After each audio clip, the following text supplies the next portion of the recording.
Assalamualaikum warahmatullahi wabarakatuh. Selamat pagi rekan-rekan semua. Dalam kesempatan ini saya ingin memberikan penjelasan lagi tentang part of speech ya, atau kind of speech bagian kedua atau part kedua, di mana kemarin kita sudah bahas tentang noun dan adjective.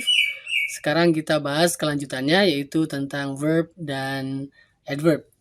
Baik, saya perlu ingatkan kembali kepada pemula untuk selalu memperhatikan kelas kata ya dalam memperkaya kosakata. Jadi tidak hanya mencari tahu tentang arti, tapi kelas kata itu penting. Baik, kita lanjutkan ke topik yang akan kita bahas berikut ini. Yaitu apa? Ya, berikutnya adalah verb atau kata kerja ya. Oke. Nah, kata kerja ini juga dalam bahasa Indonesia juga familiar ya dalam pembentukan kalimat ya. Baik, ketika kita ingin menunjukkan atau memunculkan contoh kata kerja, kemungkinan yang akan muncul yang paling familiar mungkin akan muncul kata study ya, make misalkan, ada watch, ada cook, ada drive. Nah, ini adalah contoh kata kerja. Lalu gimana cirinya ya, atau kita mengidentifikasi sebuah kata itu kata kerja atau bukan, gimana caranya? Baik, caranya adalah saya coba untuk mencari cirinya. Cirinya adalah kata tersebut memiliki bentuk ing-nya ya, bentuk ing-nya. Apa maksudnya ya? Ing-nya tuh apa maksudnya ya? Maksudnya adalah kata tersebut mungkin cukup akrab didengar ya, dimana ya memang itu tergantung seberapa banyak kosakata yang memapar diri kita ya. Jadi kita seberapa banyak dari kita terekspos dengan kosakata, dan saya yakin bentuk kata-kata yang berakhiran ing itu juga banyak diperdengarkan ya dalam kehidupan sehari-hari ya. Oke, kita tes ya, maksudnya gimana ya, kita tes nih. Contoh, ketika kita dengar kata read ya, lalu kita bertanya-tanya, ini kata kerja bukan ya? Coba saja kita akhiri dengan imbuhan ing di belakangnya, jadi reading. Nah, itu familiar nggak? Akrab nggak dengan kita? Pernah dengar nggak? Saya yakin pernah dengar ya kata reading, itu sangat familiar ya. Maka dipastikan dari itu kata kerja ya, karena dia memiliki bentuk ing ya, bentuk ingnya ya. Lalu berikutnya kata record misalkan. Nah, pernah dengar nggak kata recording? Pasti pernah dengar ya kata recording. Maka record itu adalah bentuk asli dari kata recording ya. Jadi dipastikan record itu kata kerja ya. Berikutnya misalkan ada kata talk. Talk ini lalu kita tambahkan ing di belakangnya, jadi talking. Pernah dengar ya? Pasti ini kata kerja akhirnya ya. Talk itu kata kerja. Lalu kata sit menjadi sitting. Pernah dengar?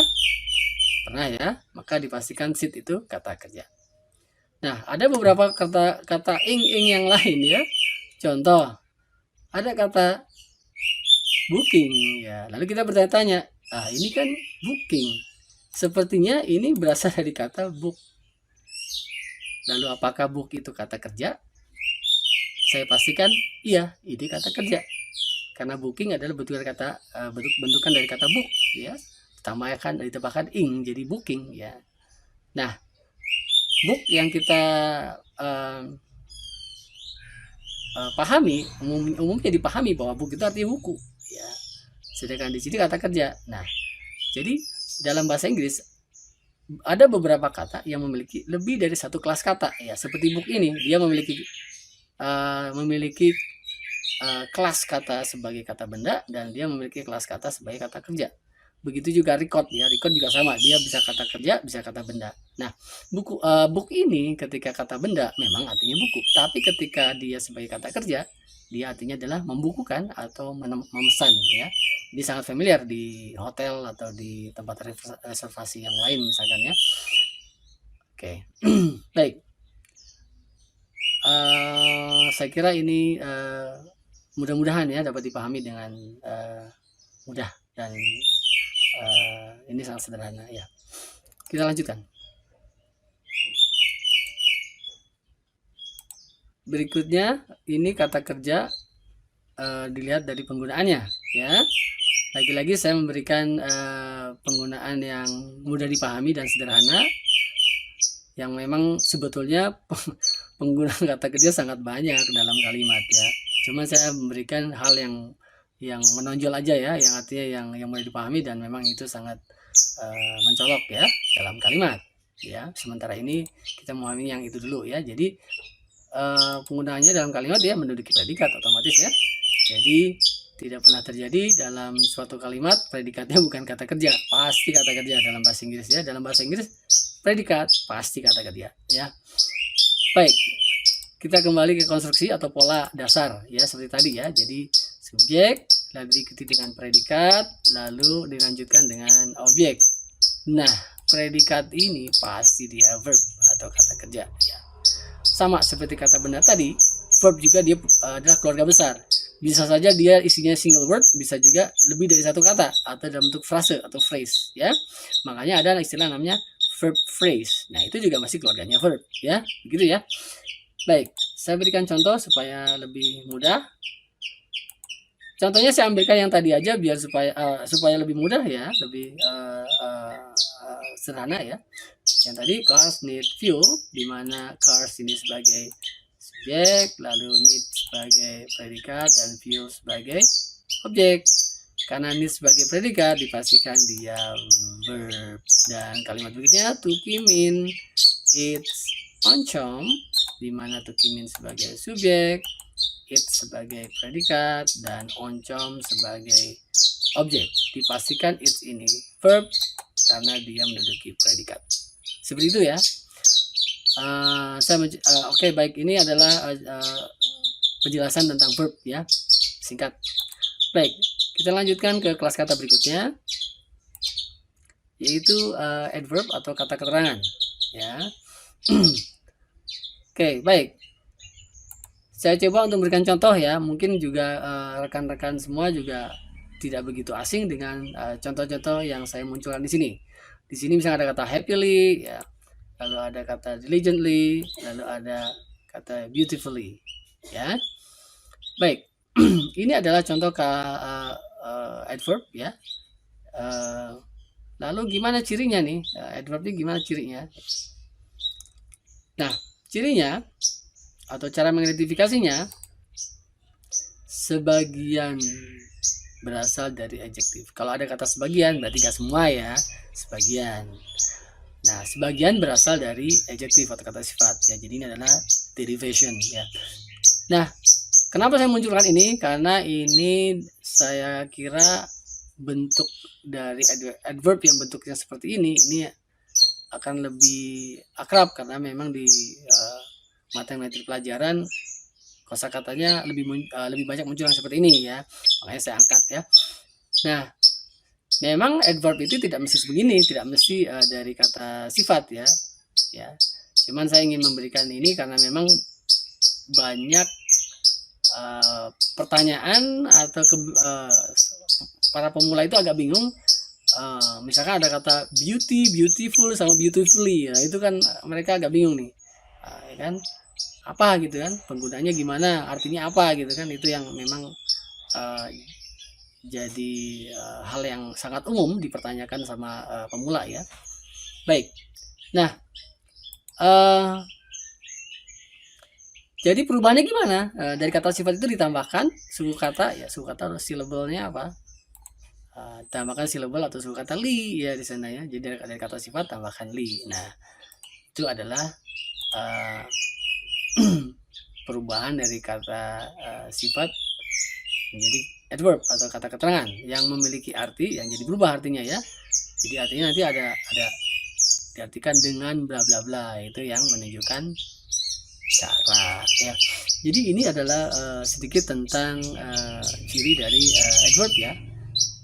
Saya kira bisa dipahami ya.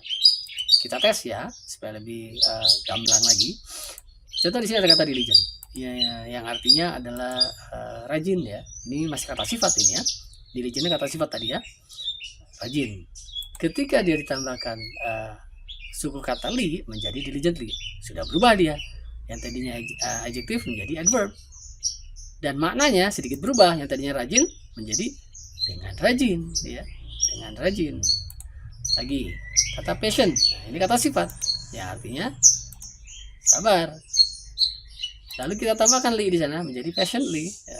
Patiently ini sudah berubah menjadi adverb, tidak adjektif lagi, dan maknanya pun sedikit berubah, yang tadinya cuma sabar sekarang menjadi dengan sabar ya. Ini adalah contoh dari adverb tadi ya.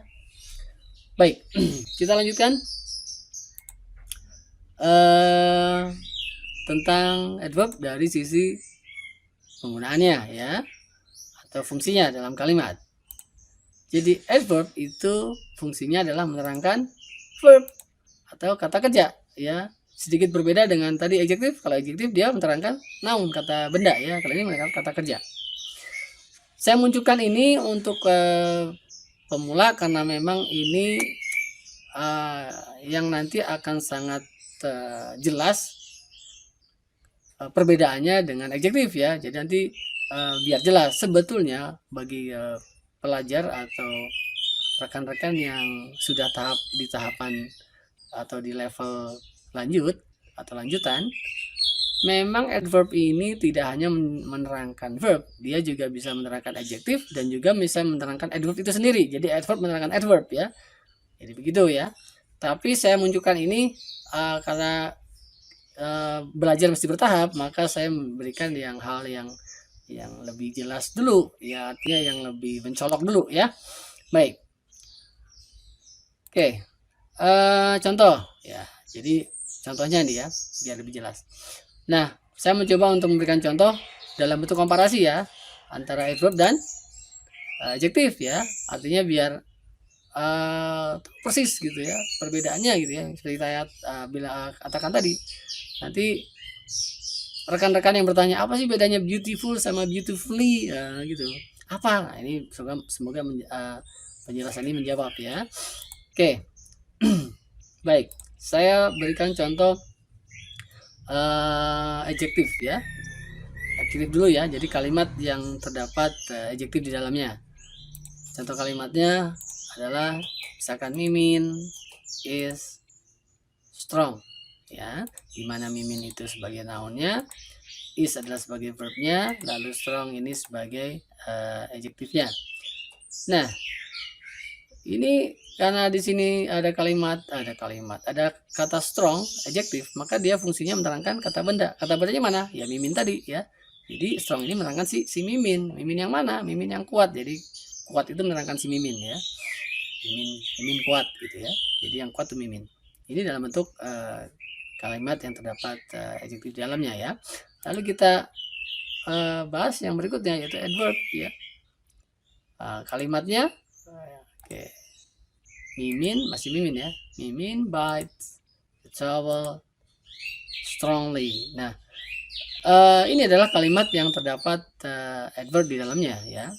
Dan kita telisik di sini Mimin adalah sebagai nounnya, bite sebagai verbnya, the towel juga dia nounnya karena dia objek ya.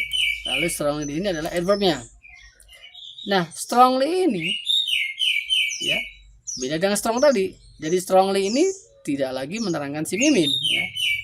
Dia menerangkan verb ya. Verbnya mana? Bites. Jadi strongly ini fungsinya dia menerangkan bites ya, menggigit ya. Jadi tidak menerangkan Mimin lagi. Jadi Mimin bites the towel strongly artinya adalah Mimin menggigit anduk itu dengan kuat. Ya. Jadi dengan kuat itu menerangkan apa? Menerangkan menggigitnya ya. Ini menunjukkan cara ya, caranya dengan kuat ya. Ya, jadi begitu. Jadi si Mimin menggigit handuk itu dengan kuat, ya. Dia kira babat, makanya digigit. Baik, ini adalah contoh yang sangat kontras, saya kira, agar rekan-rekan semua lebih jelas bisa membedakan antara adverb dan adjektif ya dalam segi fungsi. Dan nanti juga ini akan akan berpengaruh dengan proses pembelajaran dalam bentuk kalimat ya. Baik.